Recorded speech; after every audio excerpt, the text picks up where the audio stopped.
34 साल पहले देखा सपना 22 को होगा साकार। भाजपा ने पालमपुर में पारित किया था राम मंदिर निर्माण का प्रस्ताव।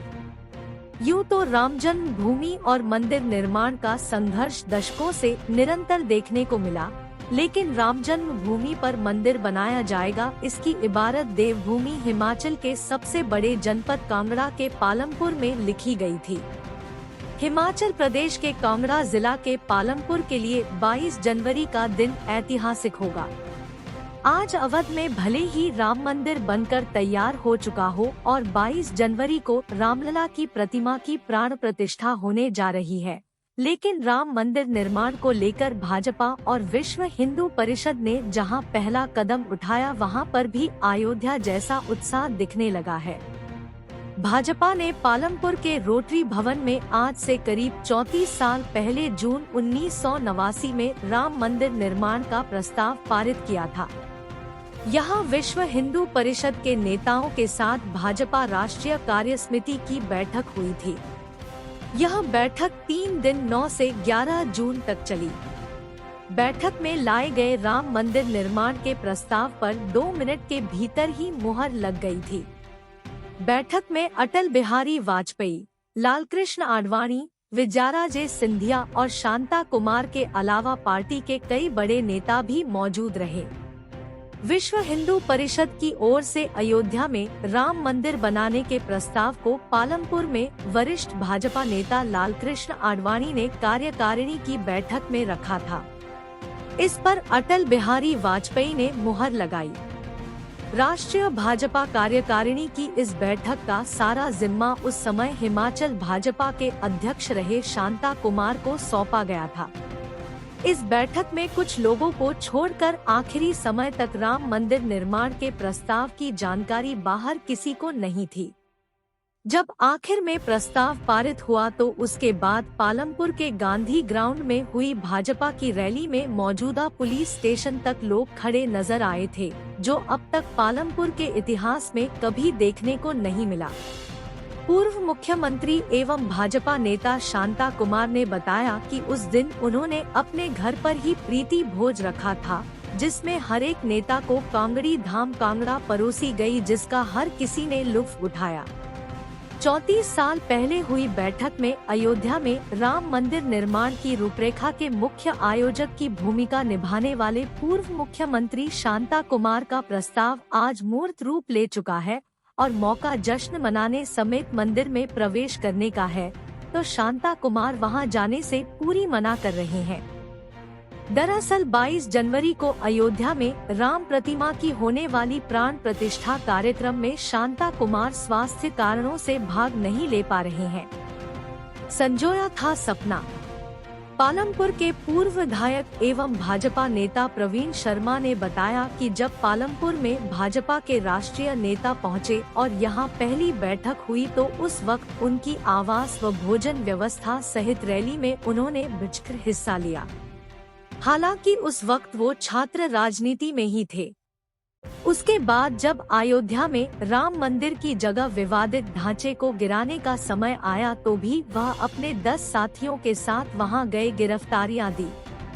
उस वक्त उन्होंने राम मंदिर निर्माण का सिर्फ सपना संजोया था, लेकिन जब उसे हकीकत के पंख लगे हैं तो वह अंदर से बेहद खुश है।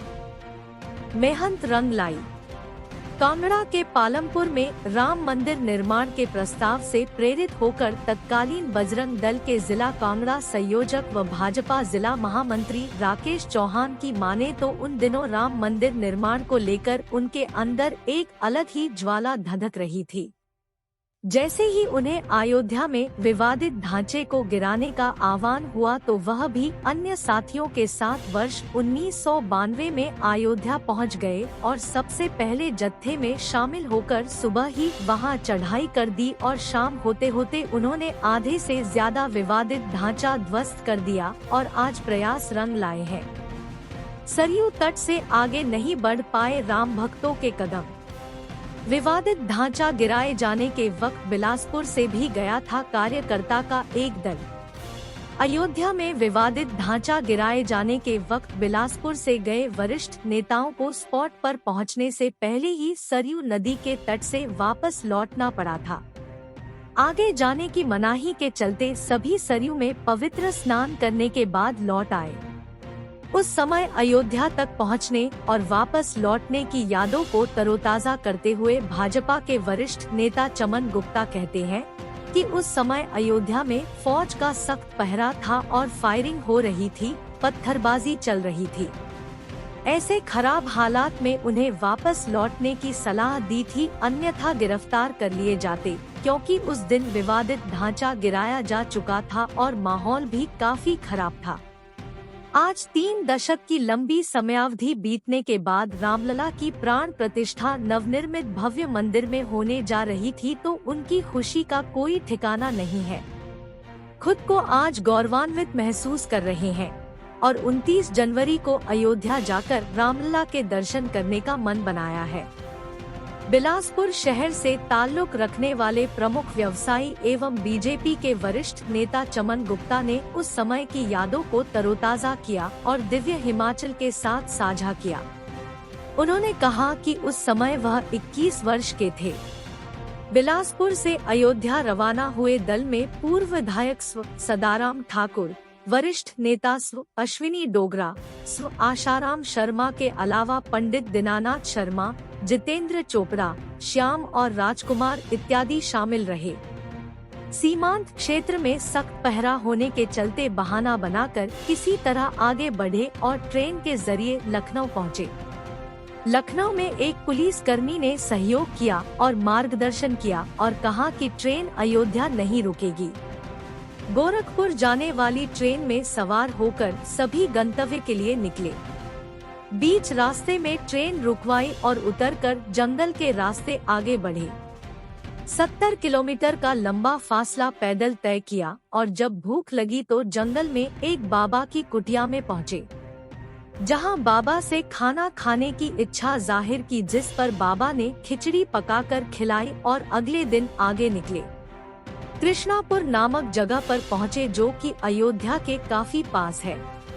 कृष्णापुर में एक व्यक्ति के सहयोग से विश्व हिंदू परिषद के नेताओं के संपर्क में आए और उनके साथ वाहन में अयोध्या के लिए रवाना हुए।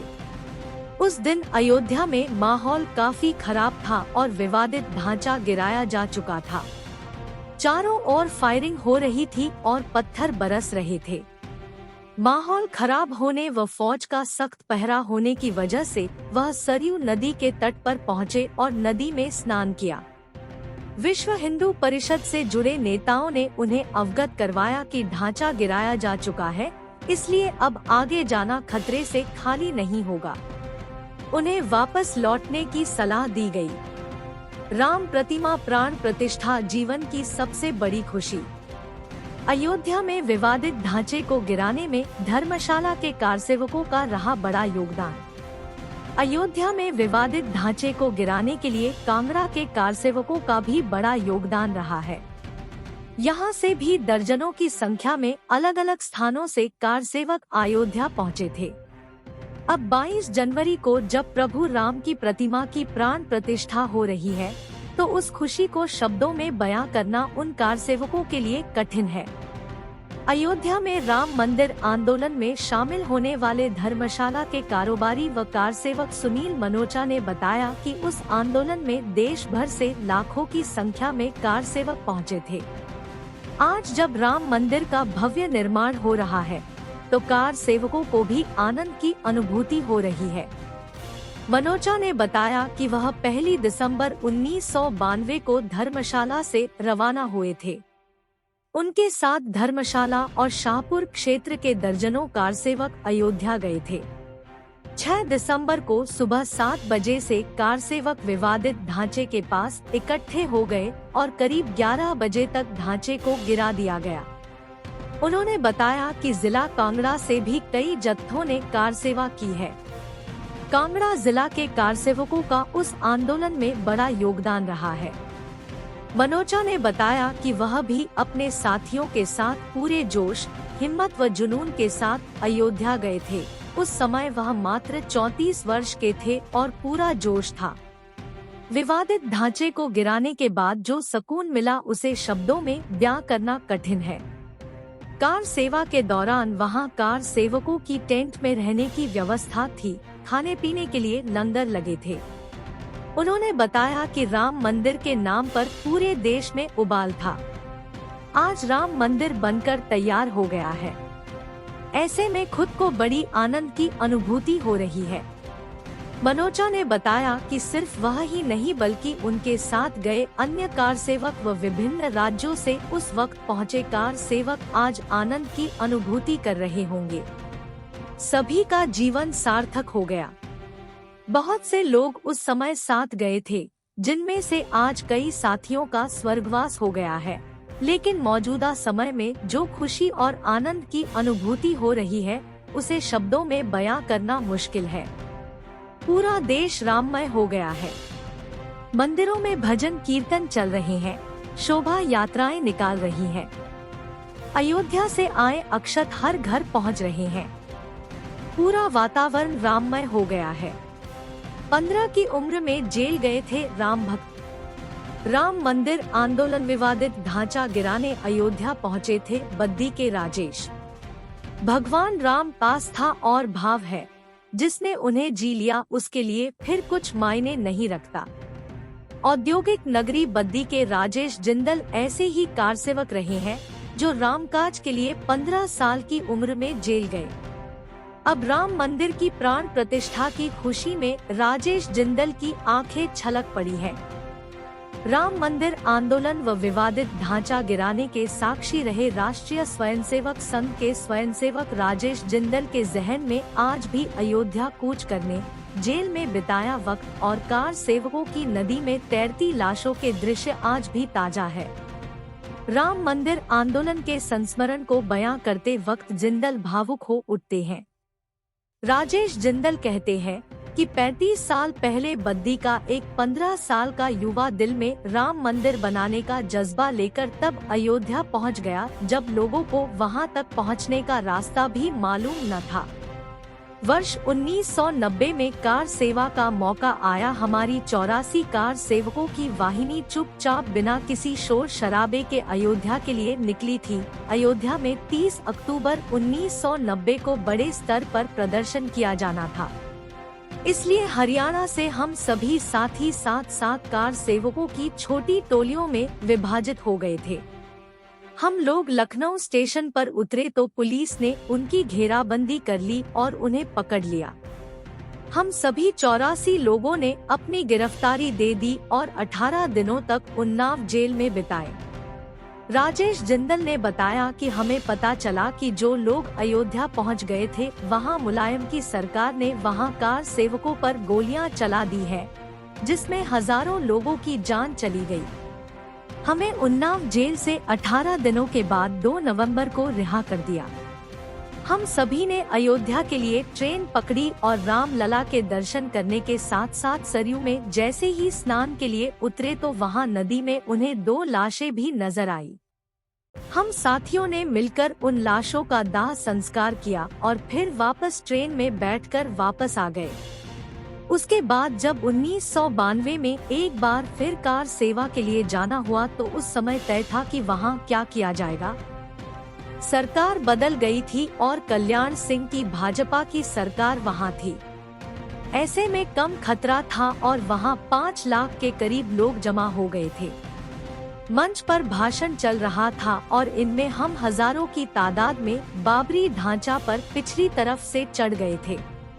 हम सब लोगों ने अपने हाथों से उस ढांचे को गिराया और उसके बाद रामलला के दर्शन भी किए।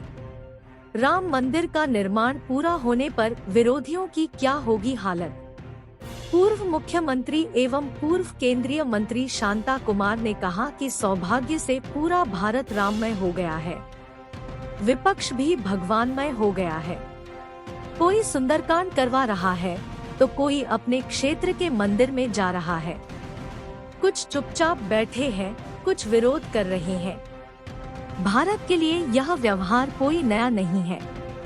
आज ही विरोधी इतनी बौखलाहट में है तो 22 जनवरी को जब 500 सालों के कठोर संघर्ष के बाद अयोध्या में राम मंदिर का निर्माण पूरा होगा, तब इन विरोधियों की हालत क्या होगी।